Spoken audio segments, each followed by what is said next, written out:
ఓం శ్రీ మాత్రే నమ. 632వ నామము సింధూర తిలకాంచిత. ఓం సింధూర తిలకాంచితాయై నమ. సింధూర తిలకమును ఉన్న తల్లి, అలా ధరించిన తల్లి, పాపిట వద్ద సింధూరాన్ని ధరించిన తల్లి అని అర్థం. సువాసిని పాపిట వద్ద సింధూరాన్ని ధరించాలి. సింధూరాన్ని ధరించిన తల్లిని ఆ భావన చేస్తేనే మనలో ఉన్నటువంటి అజ్ఞానాంధకారాన్ని పోతుంది అని గట్టిగా, అలా నవీన అర్కకిరణంలాగా భాషించేటువంటి సింధూర తిలకాంచిత. నవీన అరుణ అర్కకిరణం అంటే లేత సూర్యకిరణాల్లాగా భాషించేటువంటి సూర్యబింబం ఉన్నట్టు సూర్య కిరణాలు ప్రకాశిస్తాయి. అలా అమ్మ సింధూర తిలకంతో ప్రకాశిస్తోంది అని భావన చేస్తే మోక్షం కూడా కలుగుతుంది. అంచిత అంటే శబ్దానికి కూడిన అనే అర్థం వస్తుంది, పూజన అనే అర్థం కూడా వస్తుంది. సింధూర అంటే తిలకము చేత పూజింపబడిన తల్లి. అప్పుడు దివ్యమంగళ స్వరూపంగా అమ్మని ఆరాధించితే అనంతమైనటువంటి ఆనందాన్ని, అనంతమైన ఆనందం ఎక్కడొస్తుంది అంటే మోక్షస్థితిలోనే, బంధ విముక్తి స్థితిలోనే అనంత ఆనందం మనకి లభిస్తుంది. సింధూరం అంటే పాదరసం అనే అర్థం కూడా ఉంది. గంధకాల యొక్క సమ్మేళనమని ఉంది. దీనిని రససింధూరం అంటారు.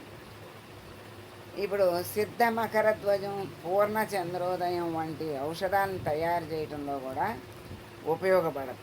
ఉపయోగిస్తారు.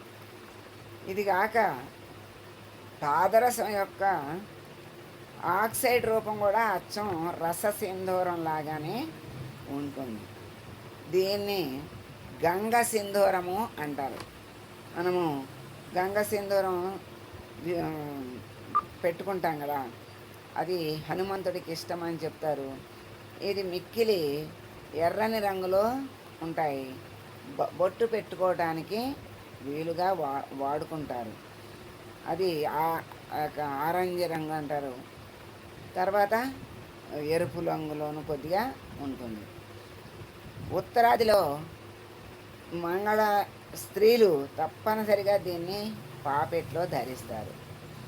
అమ్మ సింధూరంతో చక్కగా బొట్టు పెట్టుకుని ఉంటుంది.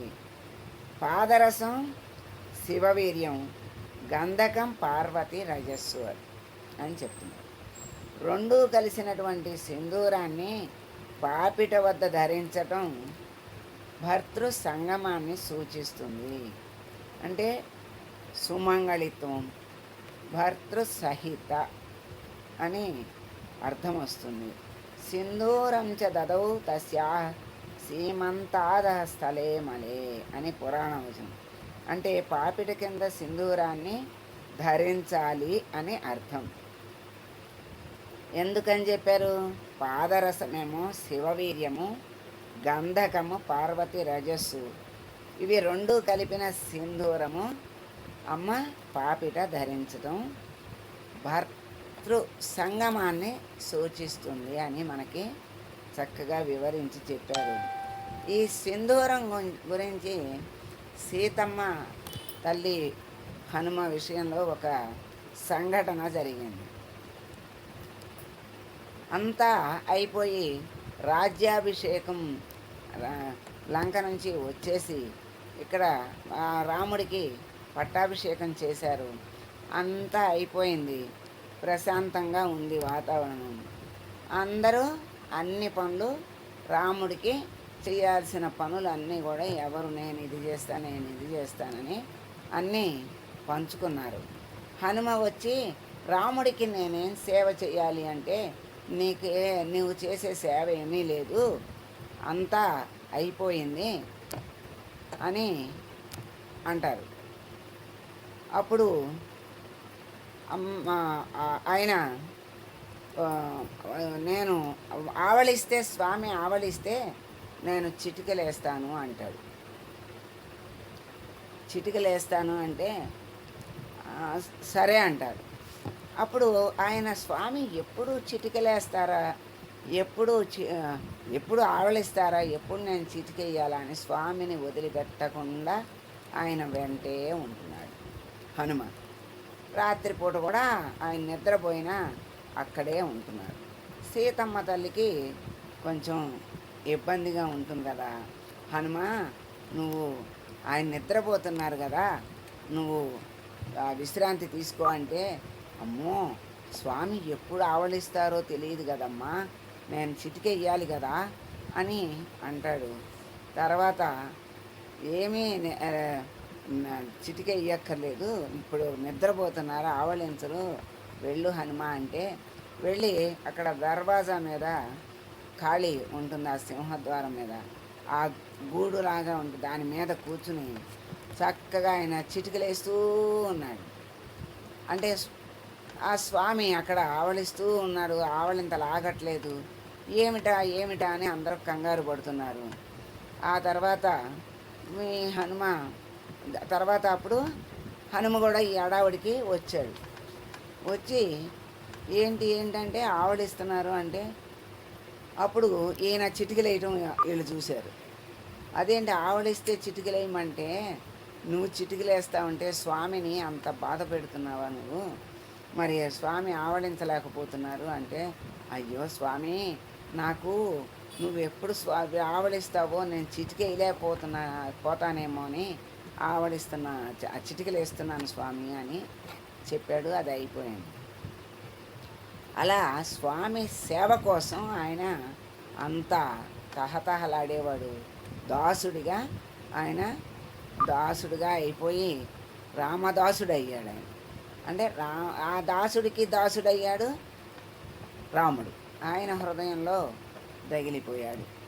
అలా ఒకసారి ఇప్పుడు సీతమ్మ ఏం చేసింది, నుదుట ఈ పాపిట్లో సింధూరం పెట్టుకుంటాం చూశాడు హనుమ. అమ్మ ఆ సింధూరం ఎందుకు పెట్టుకున్నావమ్మా అంటే, ఆ తల్లి ఏం చెప్పిందంటే, స్వామికి ఈ సింధూరం ఇలా పెట్టుకుంటే ఇష్టము అని చెప్పింది. ఆహా అలాగా స్వామికి ఇష్టమా అని చెప్పి వెళ్ళి ఆ సింధూరం ఒంటి నిండా మొహం నిండా మొత్తం పోసేసుకున్నాడు. అంటే ఆయనకి ఇష్టమైన పని బాగా చెయ్యాలని ఆయనకి భావం కదా, ఆయన భక్తుడు, ఆయనకి ఏది ఇష్టం అంటే అది చెయ్యాలి అని భావం నిండిపోయి ఉన్నటువంటి హనుమ ఆ తల్లి అట్లా చెప్పేసరికి మొత్తం పోసేసుకున్నాడు. అలా వాళ్ళిద్దరి భావాలు రాముడికి సేవగా అంత చక్కగా ఆయన నిష్ఠ, ఆ రాముని భక్తి అంత ఎక్కువగా ఉండేది హనుమకి. మరి రాముడికి ఇష్టమని సీతమ్మ సింధూరం పెట్టుకున్నానని చెప్తే మళ్ళీ ఒళ్ళంతా పూసుకున్నాడు. ఆ అమ్మ కొంచెం పెట్టుకుంది, రాముడికి ఇష్టం అంటున్నారు కదా, నేను ఒళ్ళంతా పూసుకుంటే ఇంకెంత ఇష్టమో స్వామికి అని ఆవిడ ఎంత పెట్టుకుంటే అమ్మ పాపిట్లో పెట్టుకుంది, నేను ఒళ్ళంతా పూసుకుంటే రాముడికి నేను ఎంత ఇష్టమవుతానో అని ఒళ్ళంతా పూసుకున్నాడంట. అప్పటి నుంచి స్వామికి హనుమంతుడికి ఎక్కడున్నా ఏ గుళ్ళల్లో అయినా సింధూరం చక్కగా పూస్తారన్నమాట. అలా మరి ఈ సింధూరం యొక్క విశేషము అలా ఉంటుంది. అమ్మ పాపిట్లో పెట్టుకుంది అంటే సుమంగళులు సింధూరాన్ని పాపిట పెట్టుకోవాలి, అది సభద్రుక సూచన అని చెప్పి మళ్ళీ వాళ్ళ ఇద్దరి కలయికతో కూడుకున్నది ఈ సింధూరము అని కూడా మనకి అర్థం చక్కగా చెప్పారు. అందుకని అమ్మ సింధూర తిలకాంచిత, ఆ సింధూర తిలకము చేత పూజింపబడిన తల్లి, దివ్య మంగళ స్వరూపము.